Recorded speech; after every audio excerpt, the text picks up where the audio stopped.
I had a 15-minute presentation that I was going to give, and as if it's okay with you, I'm going to go ahead and give it. Are we on it by 8:45? I want to talk about federal policy, and state policy, and policies in general. And if I may, I'm going to start with a personal anecdote. It was 4 o'clock in the morning at the George Washington University Hospital, where I was a senior medical student, and I was called to the room of the patient to change her IV. I had been there before. She knew who I was. She had presented at the emergency room about 3 weeks earlier with a gangrenous foot. She had a long-standing diabetes that was terribly neglected, and after her evaluation, the recommendation was to have an amputation. Very common. But she refused the amputation. So the medical team was forced to think, what can we do? And what we did is put her in a bed and put up an IV and said, for the next 6 weeks, you're going to stay here on IV antibiotics. We knew we weren't going to win this battle. She was going to have the amputation anyway, but we thought this is all we could do.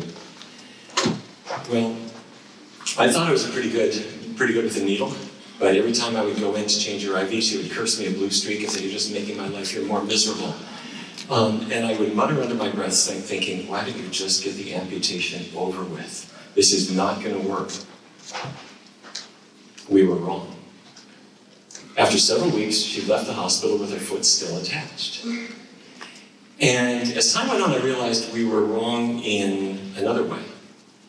And that was, she had long-standing diabetes. And as you heard this morning, type 2 diabetes has its foundations in insulin resistance. And insulin resistance is triggered by foods. And if you change what you eat, the insulin resistance can turn around. And it can get better. And diabetes, in some cases, even goes away, or if it doesn't go away, it becomes much more manageable. And our own research team found that when people have long-standing diabetes with complications of neuropathy and their feet are hurting and they're having ulcers and so forth, even that person can improve dramatically if they make enough diet and lifestyle changes. But we were ready to amputate her foot. And not one person on the care team during the entire time she was in the hospital talked to her about food. Now, I think we could be forgiven a bit, because at the time, we didn't know what food could do. Dean hadn't done his work yet at that point. We thought a diet meant that you switched from beef to chicken, or took the skin off your chicken. And that really didn't do very much. And besides, diseases were bacterial, or they were caused by genes, or something like that. And so we really didn't think there was much of it, but this revolution has occurred. And I'm going to say 1990, that was the year the Lancet published this wonderful article saying that heart disease could be reversed. And now we know that diabetes is a two-way street. And we know that cancer can be affected. All of these things are so powerful, and the answer really is in food. And so you think, well, doctors would be thrilled to have that information. We would scream about that and make sure that all our patients knew about it. But I have to say, when we look at what we feed our patients and what we guide them to eat, very often in the hospital, we serve the worst possible foods. This is my hospital, George Washington University Hospital. There's the helicopter coming in to deliver more bacon. I took this picture on Sunday at the hospital Sunday morning about 8 o'clock. This is what we're serving. And the World Health Organization said that's not a good idea. Bacon causes colorectal cancer. You know these statistics, 18% increased risk for every serving. But it's not just colorectal cancer, it's breast cancer. Now, high versus low, about a 9% increase in breast cancer, that's not much, is it? Well, 9% of something rare is small. 9% of breast cancer, the increase in breast cancer mortality is dramatically higher. That's a lot of bodies. Let me get political for a minute. This is Washington, D.C. That's the shape of Washington. And if you look there on the green ward, that's Ward 3. That's the affluent ward. And the R means that 22, that's the rate of colorectal cancer. 22 per 100,000 people every year are diagnosed with colorectal cancer. Down on the bottom, the tan one, that's Ward 8. Those are economically disadvantaged people. The rate is now 73. Per 100,000 people. In other words, if you live in Ward 8, your likelihood of getting colorectal cancer is more than 3 times higher than Ward 3. That has nothing to do with genes. It has all to do with food and marketing and food habits that we hand on from generation to generation. And there's a hospital in Ward 8, a public hospital, that is closing down because we don't have any money for that. And so that hospital not only can't provide any nutrition information, it can't even provide medical care. They stopped doing deliveries years and years and years ago. We've got a serious problem. And worst of all, when we think about young people, all these cancers are rising in young people. And by young, I mean anybody 49 or below. Why would colorectal cancer be rising in young people? I'm going to say it's because bacon is a fad. You can get bacon-flavored soap. Kids are immoral. They don't think about these things. And so we're losing the war on cancer with these folks. And the answer is we've got to act. And when I say we've got to act, I don't mean just healthier products in stores. We need that. We need public health initiatives all over the place. But when I say we must act, I mean our profession has to act. And by that I mean we need to teach nutrition, we need to learn nutrition. And the AMA has weighed in on us very, very clearly. It's one policy says the AMA encourages effective education in nutrition at undergraduate, graduate, and postgraduate levels. And education on physical activity and nutrition should be part of all education. And not only that, but it's also healthy hospital food. In 2017, the AMA said, have plant-based meals for patients, for visitors, for your own staff. Get rid of the processed meats, throw it out, have healthy beverages. The American College of Cardiology followed suit. Have the plant-based meals offered and promote them. No processed meats, have healthy foods in hospitals. We can do this. Now you'd think that the medical profession would say, let's do that. But we're getting pushback from every hospital in this town, including the hospital that's not yet closed in Ward 8. And we're getting pushback from doctors. Mary Che, the council member for Ward 3, has introduced a bill in the city council saying that doctors must have nutrition as part of their CME. Is that a good idea? I'm glad to hear you applaud. I'm glad to hear you applaud because when I talk with my colleagues about it, half of them say, right on, it's about time because my job is really hard because you don't know about nutrition. And we see this every day at the Barnard Medical Center. A patient comes in with diabetes. They've had type 2 diabetes for 15 years. No doctor talked to them seriously about nutrition and followed up and made it easy. By the time we get them, their kidneys are shot. Their eyes are affected. They're just having neuropathy. Our job is that much more difficult because other doctors don't know about nutrition. And if you prescribe only metformin or only insulin, you affect that patient and nobody else. But when you teach the patient about food, their whole family can profit from that. When we don't deal with this, we're in trouble. And I often think of Semmelweis. You know Ignaz Semmelweis, do you remember from medical education? 1847 in Vienna, he said, I think that we could reduce perinatal mortality in women, which was at that time about 10% in some of the hospitals. We could reduce that if we would wash our hands before touching the patient, and he proved it. He instituted strict hand washing, and he dramatically reduced the likelihood of perinatal mortality. But doctors said, that's an insult. We have poor hygiene? I don't think so. And when he died at age 47, it was still not accepted that we need to wash our hands before touching the patient. Well, things can change, but they have to change faster.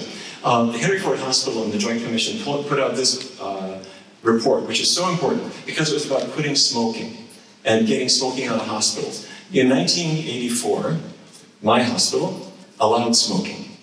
Patients could smoke in bed as long as the oxygen wasn't running.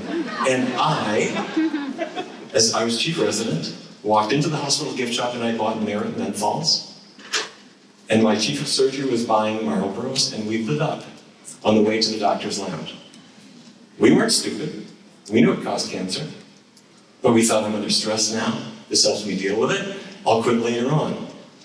And finally, we made the decision that we had to ban smoking in the hospital, and that was the best gift I ever had because I couldn't smoke at work anymore, and I realized, fine, that was the time. But anyway, the Joint Commission, they said, don't wait, do it now. And that would read food, okay? We've got to change hospital food now, don't worry. Yes, there's pushback, do it anyway. Collaborate with other hospitals. So if you're in Kaiser, all the Kaiser hospitals should do it together.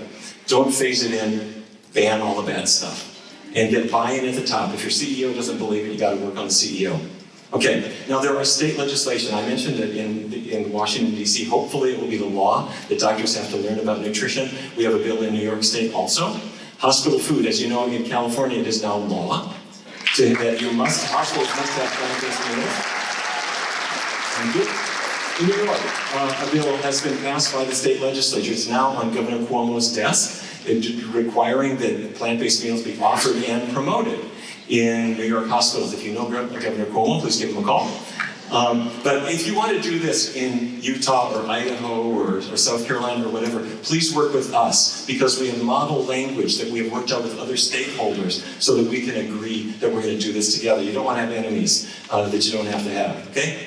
Now on federal food policy, really quickly, if we just take a look back in time, it shows you where we're going, hopefully. Back in 1991, the first pyramid came out, and we knew it was going to come out. And it was a step in the right direction. It said more grains, more vegetables, more fruits, smaller amounts of meat and dairy. But for us, at the Physicians Committee, we thought, why have meat in there at all? Why have dairy in there at all? So we pulled together a press conference at the Willard Hotel about 3 blocks from here. That's Colin Campbell. That's Dennis Burkett, who discovered the value of fiber in the diet. The doctor on the right is Oliver Alabaster, a cancer researcher at GW. And what we said is, all you really need are grains and vegetables and fruits and legumes. And Marian Burroughs from the New York Times was there, and she wrote an article about it and said a group of physicians is asking the Federal Department of Agriculture to abandon the 4 food groups and substitute what many will consider a radical new grouping of foods. The new 4 food groups are fruits, and grains, and vegetables, and legumes. Meat and dairy products are options, and minor ones at that. Well, as it happened, the government went ahead and released the pyramid, and that was too much. The Cattlemen's Beef Association happened to be meeting in Washington, D.C., and between Marian Burroughs reporting that doctors don't think you need meat at all, and the federal government seeming to reinforce that with these tiny little meat portions that was smaller than the vegetable portions, they went to the Secretary of Agriculture. And Secretary Madigan said, you're right, the pyramid looks anti-meat, and he stopped it, pulled it back. There was no pyramid as of May 8th, 1991, and everybody knew that this was politics. A year later, they re-released the pyramid, almost unchanged, at a cost of $800,000 of study. And then it proceeded to get crazier and crazier and crazier. And so in 2009, we went to the White House and said, fruits, grains, vegetables, legumes, let's put it on a plate. People eat on a plate. So we submitted this to the US government. We didn't hear back from them. So in 2011, we filed a lawsuit against the government, simply to compel response. And the government did respond with something they call My Plate. I'm not taking any credit for it, but it does look remarkably similar in several respects to what we had sent them 2 years earlier. Fruits, grains, vegetables. 2 differences. They have a protein group, which to their credit could include, it may include chicken, meat, and so forth, but it also includes tofu and nuts and other plant sources of protein. And there is a dairy group, but to their credit, it includes soy milk. So not perfect, but going in the right direction. So where we are now is we are hoping that My Plate will be further improved, get rid of the protein group, switch it to beans, get rid of the dairy group, and maybe we could have a new improved My Plate. How about that? And finally, the Dietary Guidelines are revised every 5 years, and in the year 2000, the guidelines were really produced out of sight by a committee that nobody really knew who they were. So we used the Freedom of Information Act to get the CVs of the committee members. 6 of the 11 had ties, especially to dairy, but also to meat and to eggs. And so we filed suit. Said, I'm sorry, there is something called the Federal Advisory Committee Act that says you can't operate that way. And they had several lawyers, and we had one, but it helps a lot if you're right. So the judge ruled in our favor and said the guidelines were not properly done. So since that time, every 5 years, there is, at the USDA, there's a microphone in the front of the room, and there's a whole committee that sits on the stage, and one after another person comes and declares their interest, whether they're the Salt Institute or the Chocolate Manufacturers or the Sugar Association or the Cattlemen's Beef Association or whatever. But the process, as ugly as it is in fact getting better. And in 2015, the Dietary Guidelines Advisory Committee said there are 3 eating patterns that are healthy: vegetarian, Mediterranean, which is kind of vegetarian light, and healthy US, whatever that means. But finally, the V word was part of federal policy. So here's where we are now. July 10th and 11th, the committee is back meeting. The microphone was there, and I want to tell you, about 40 people, including Eric Adams, came and said, you got to talk about plant-based meals if you talk about anything. There were more people advocating for plant-based meals than anything else. And there are two things that we would like to promote now. One is that meat and dairy products should be optional, not recommended. And secondly, we want to eliminate racial bias. And let me tell you what I'm talking about. First of all, on meat and dairy products being optional, the AMA came out very strongly on this as well. And so that the dietary guidelines should say, you do not need meat. You don't need to have it at all. But the AMA also came up with another policy that might surprise you. They said that children shouldn't have to produce any documentation for an alternative to cow's milk. Here's what I mean. If you don't know what I'm talking about, lactose intolerance was once thought to be a disease that was rather rare. And in the mid-1960s, people discovered that it's the rule, it's the norm for everybody other than whites. And among whites, maybe 85% of people can tolerate lactose for most of their lives. But for other races, it's the norm. And to this day, there is a law that if I'm a 16-year-old African-American kid and I'm putting my tray down the school lunch line and they give me milk and I say, wait a minute, I've been lactose intolerant since I was 7. If I drink that, I am not going to be able to go to the debate club today. I'm going to be in the bathroom. By law, that child is not allowed to be served almond milk, soy milk, rice milk, or anything other than cow's milk.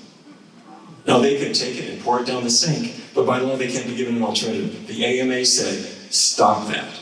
That is racist. And not only that, but what happens if they exceed and drink the milk? Prostate cancer takes its greatest toll in African American men. I am not saying this was intentionally racist, but what I am saying is when you discover there's a problem, you gotta change it. So, I think it's time to wash our hands again. What I mean is, we gotta clean away some infections. And nutritional ignorance has infected our profession. And it's guarded, and it's time to clean it up and get rid of it. And I want to know if you're with me. Should we insist that nutrition be an integral part of medical education? Yes. Should we call on our hospitals to serve healthy foods and take advantage of what people want? And finally, the biggest argument of all, can we insist that federal food policies really prioritize health, not the financial interests of countries? I'm really convinced that if we can clean away these things that affect our policies and affect our lives, we can really talk about maybe really just tackling these scourges of diabetes and heart disease and so forth that we now just see as intolerable problems. And I say, let's make our profession proud. Let's take the power that we have. Let's share it with our patients. Let's share it with our families. Let them share it with their families. Let them live. Life is tough. Life is short. It's not perfect. Let's put this power to work. Thank you very much. Thank you. I'll see you bright and early tomorrow morning. Thank you. Thank you very much. Thanks to Dean. Thanks to all our honorees. Thank you very much. Have a good night.